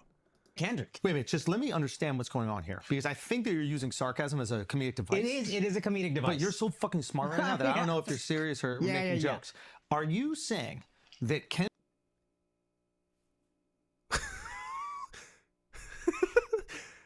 I'm. You're so fucking smart right now. Are these guys on coke? You're so fucking smart right now. I just want. You're so fucking smart right now. Let me run that back. That was weird, dude. That was weird. I don't know if you're serious or Look at him, dude. He's crazed about this topic right now. I don't know what's going on. But you're so fucking smart right now that I don't know. What the fuck? Schultzy, bro. Get a grip, dude. Get a grip, man. It's just, let me understand what's going on here, because I think that you're. Let me just understand what's going on here. This is gold, bro. Kelly's music, who for sure fucked and held captive underage black women. Hold on. This is all very important to Kendrick. Wait a minute, just let me understand what's going on here, because I. Oh my god.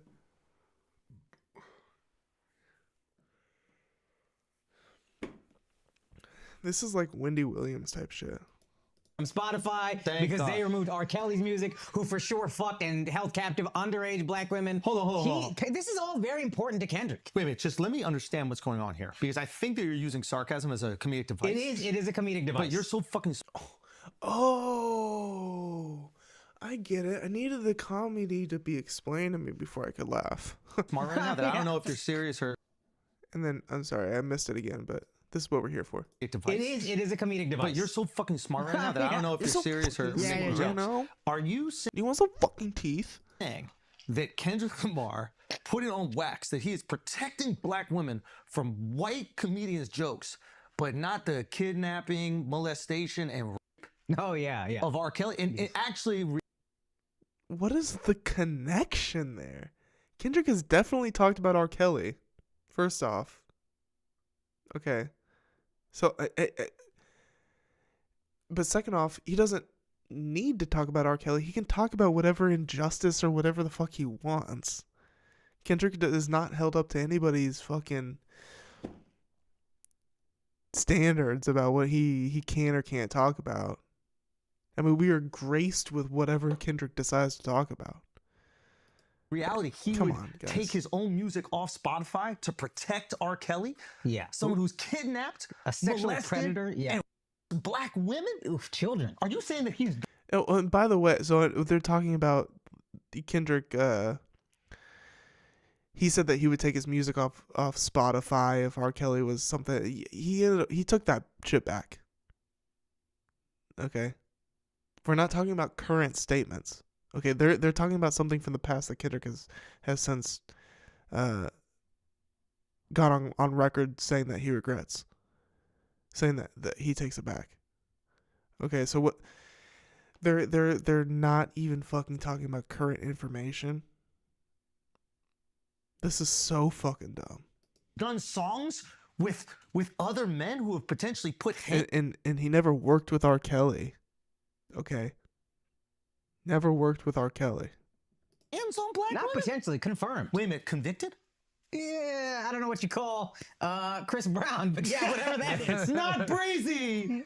Not breezy. I took a picture with Chris Brown. Hey, bro, I took a picture with him immediately. Can I tell you something? Yeah. No. We don't tolerate any Chris Brown support around here. We ain't protecting nobody. Y'all can protect your fucking selves. Everybody gets these jokes over here. Okay, but they're not good jokes, bro. They're not funny. They're not funny. And also, he never even mentioned your name, so I don't know what you're talking about. Okay, so that's setting up this. Andrew Schulz jokes about being able to rape Kendrick Lamar in disturbing rant. Okay? So let's see what this is about. Kendrick had dissed the comedian on his new album GNX, allegedly. Andrew Schulz went on a disturbing rant about Kendrick Lamar during the latest episode of his Flagrant podcast, bragging that he'd be able to rape the Not Like Us rapper. The comments come after Lamar called him out on his new album GNX. A clip of the rant is going viral on social media as fans condemn Schultz's antics. I would make love to him. All right, where's the video? Where's the video? Where's the video? Can we watch the video? Let's see. Like, first of all, Kendrick's people and the gang affiliate, everybody, his security, they will kill me. They will destroy me. They'll find me in the street. They'll fucking cut me up. They'll shoot me. They'll do whatever. I'm not a tough guy. Y'all. Okay, but listen. You really think Kendrick going around having gang members kill people and cut people up? Like, who do you think Kendrick is? You think Kendrick is actually... the way that Schulz is painting Kendrick, Kendrick's not sicking gang members out on his ops. Okay, just this framing is fucking weird, bro. The fuck are you talking about? You're a paranoid freak, Schultzy. What are you talking about? You got the wrong ideas, bro. But just Kendrick, I would make love to him, and there's nothing he could do about it. Just Kendrick Lamar, I would make love to him, and the only thing that he could do is decide if it's consensual or not. That's the only thing he could do. If it's me and Kendrick, this is about physics. It's about physics. I don't even know if I'll get hard. But if we're in a cell, there's a chance that if we're in a cell and we're bored and we done tattooing each other, whatever you do in the cell, and we ran out of board games and we did all the other things, we cleaned everything, and I'm like, man, I might as well fuck you. There's nothing he could physically do to stop that besides put his legs in the air. And I don't even get the joke. This is why it's so weird. Like, Schultz's idea of a joke is offending somebody. Like, that's the lowest possible hanging fruit of a joke that you can make. There's nothing clever about it. The only it's just not striking as funny. And the only reason that he thinks it's funny is because he got Akash's fucking hyena ass right next to him. Literally, if it wasn't for Akash, this room would be silent right now. And Schultz's fucking... It would turn awkward. Choose a position. Maybe I'll let him choose a position. Why are you pulling this picture up, Mark? Gagnon and what's his face? They don't think this shit's funny. They know it's not funny. They know Schulz is wrong for going after Kendrick Lamar right now. It's a personal vendetta, and his attacks are just rape jokes, and yeah, bro. Why are you doing this? Put up that picture of him and Travis Kelce's girl. Look at that shit. Oh my God, dude, that's unbelievable. Yo, I'll be honest. I would go so far as to say I don't think he could stop most people on the planet from having sex with him. Like, the only reason he got security is to stop people from having sex with him whenever he wants. Now, don't get me wrong, there's people who could fuck me against my will. I was in an elevator once with this drag queen, and this motherfucker was like 6'5". Oh, yeah. And we're in the elevator, and we're going down. I'm like, yo, if he wanted to take it, I gotta cause a ruckus or something like that. Like, I gotta have my pants. I gotta do something. I know with Kendrick that he's talking a lot of shit, but if it came down to it, I could put him on my lap. I could feed him a bottle. I could put him on my lap. I could feed him a bottle and make love to him if I wanted to, and there's nothing he could do about it. I might not be hard. Dick might just slap soft against his butt. I could be romantic with him, and there's nothing he could do about it, to the point, like, I think I'm so charming, he would just fall into it. Yeah, you know what I mean? Like, I think he would just be so charmed. He would be like, damn, like, whap, whap, whap, whap, whap. Let me suck it up. You want to talk about another album called Damn. Be humble. Sit down. Reincarnated. Ask I penetrated. Listen, but in all seriousness, we love Kendrick Lamar, our woke king. And I think we're gonna do our best to abide by his. I don't know what his rules are about, like, me having sex with him if we're in a room together. I don't think you'd want that. We don't know. Yeah, rape jokes. I mean, I see what he's trying to say, but calling somebody woke and that just being like your point against them, it's like, bro, Kendrick made, how about you interact or engage with Kendrick's points instead of just brushing it to the side as if it doesn't matter, because people are going to notice that, Schulz. And the more you dig yourself into that hole, the dumber you look. Just saying, man. You got to engage with the points. If you don't engage with the points, your shit looks more transparent. You become more transparent. Your shit becomes thin and brittle, bro. The foundation cracks, if you know what I mean. If you can't engage with the topic at hand. You know, you're learning from your boy Trumpy and Rogan-y. You think they get to the core of shit. They're not asking the right questions, dude. You're not asking questions. You're obfuscating. You're distracting. You're putting down instead of engaging. All of that is a recipe for cracks in your foundation, bro. Okay? Labeling something as woke and moving on without engaging with it does not make it go away, bro. Doesn't make it go away. Okay? Just saying. Your jokes that you think are so funny, which some are. I'm not saying you're not funny all the time, but I'm just saying, bro. Your jokes, your racist ass jokes, where your point is the racism, your point is the offensive, those shits don't hit, bro. Look at your crew. Only person laughing is Akash. You know that's a bad sign. Just saying, dude. And the moment you start going after Kendrick and mocking Kendrick's music is the moment you're slipping, dog. You got the wrong ideas, Mr. Schulz.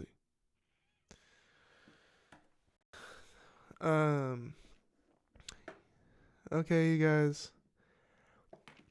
I don't have too much more to say than that. At least on that topic.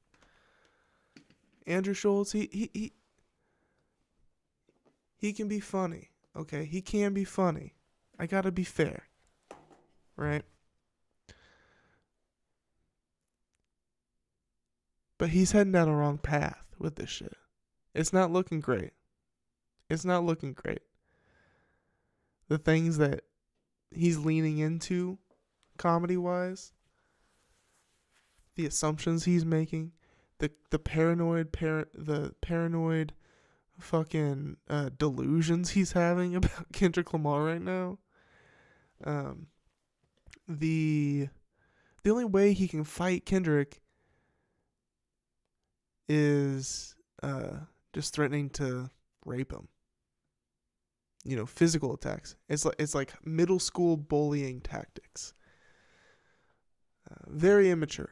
And that's kind of my takeaway from this is Schulz is like extremely immature and pretty much middle school brained with a large platform. And at least one hyena to his right that cackles at everything he says. So I guess that's a powerful combination on the internet. Racist jokes and a cackling hyena. Take you far in this world. Okay. I gotta get to bed, y'all. I gotta wake up in like 6 hours, which isn't too long. I mean, you know, I got quite a bit of sleep to get that I could indulge in, but I had a long day. My voice is kind of gone as well. I don't know if you can tell, but it's 2 a.m. here in my home state. I don't think anybody is watching. Let's see. But thank you to everybody who did watch. Thank you to everybody who tuned in, even if it was just for a moment. Hit that subscribe button. Hit the bell notification. This has been Scratched Up Live, number 22. Quarter Day Recordings. You know, on the Quarter Day Recordings YouTube page. You can also follow us on Instagram at Quarter Day Recordings. On TikTok at Quarter Day Recordings. You can follow me on Instagram at Derek Obscure. Click those links in the description. Thank you for coming. Like I said, this has been Scratch Up Live, number 22. I'm Derek Obscure, your host, and I will see you next week, either next Thursday or next Friday. I love you guys. Like I said, if you didn't catch it, subscribe, follow on the social medias. Look in the description. You'll find all the links. I love y'all. Peace.